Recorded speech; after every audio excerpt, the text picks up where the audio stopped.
Bonjour Hanan, comment ça va? Ça va très bien et vous? Oui, très bien. Bonjour monsieur Jerry. Bonjour monsieur Ismail. All this French. Let's just leave it there and go to high-tech straight. Absolutely. Yes, Well, it doesn't feel good. Alors ça ne fait pas franchement plaisir de constater que votre vie privée a été violée, particulièrement lorsque vos activités en ligne font l'objet d'un espionnage. C'est encore pire lorsque vous savez que c'est votre gouvernement qui est à la manœuvre. Malheureusement, c'est le chemin que sont en train d'emprunter les gouvernements de certains pays africains qui demandent des détails à propos des utilisateurs des réseaux sociaux. Un rapport publié en juin montre que les gouvernements du continent ont demandé des données des utilisateurs à Facebook, Google et Twitter en 2016.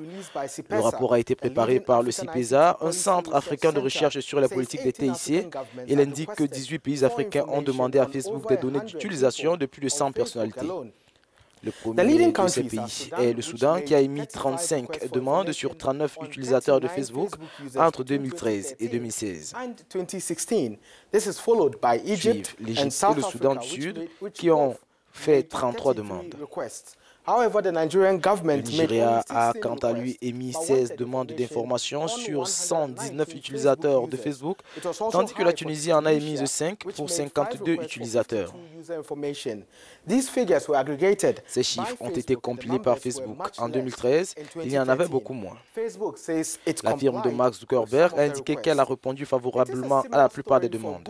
De la même manière, 10 pays africains ont contacté Google pour obtenir des informations sur ces utilisateurs. Ici, c'est le Kenya qui mène le peloton, suivi par l'Afrique du Sud et le Nigeria. En dehors du Kenya, qui a émis 21 requêtes sur 32 comptes, Google dit avoir rejeté toutes les demandes, à l'exception de 8 relatives à 11 comptes d'utilisateurs. En ce qui concerne Twitter, seuls 5 pays africains ont introduit des demandes. Il s'agit de l'Égypte, du Soudan du Sud, du Kenya, du Nigeria et de l'Afrique du Sud. Les compagnies de téléphonie mobile ont également reçu de nombreuses requêtes émises par les gouvernements africains. Il s'agit entre autres de Vodafone, Orange ou de Millicom qui commercialisent la marque Tigo.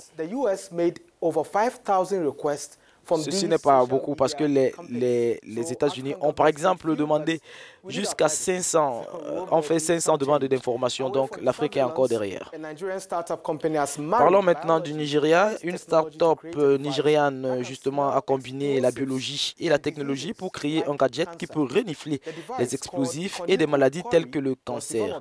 Cet outil, baptisé Koniko Kore, a été développé par Oshi Gabi, le créateur de l'entreprise Koniko. Le Nigérian qui vit aux États-Unis a présenté son gadget lors d'une conférence TED globale en Tanzanie la semaine dernière. Il a la taille d'un modem et il a été créé à partir de la fusion de neurones vivants obtenus à partir de cellules souches placées dans une puce de silicium. Les neurones opèrent alors sur instruction. Agbi estime que les neurones peuvent être gardés vivants pendant des mois. Ceci permettra aux services de sécurité des aéroports de détecter des explosifs et peut servir comme le cerveau des futurs robots. Cela peut également diagnostiquer des maladies en détectant des marqueurs dans les molécules d'air libérées par les patients. Comme je vous l'ai dit, un prototype a été présenté lors d'une conférence en Tanzanie, mais il ne peut pas être révélé. Dans 5 jours, il sera dévoilé et nous vous montrerons alors à quoi il ressemble.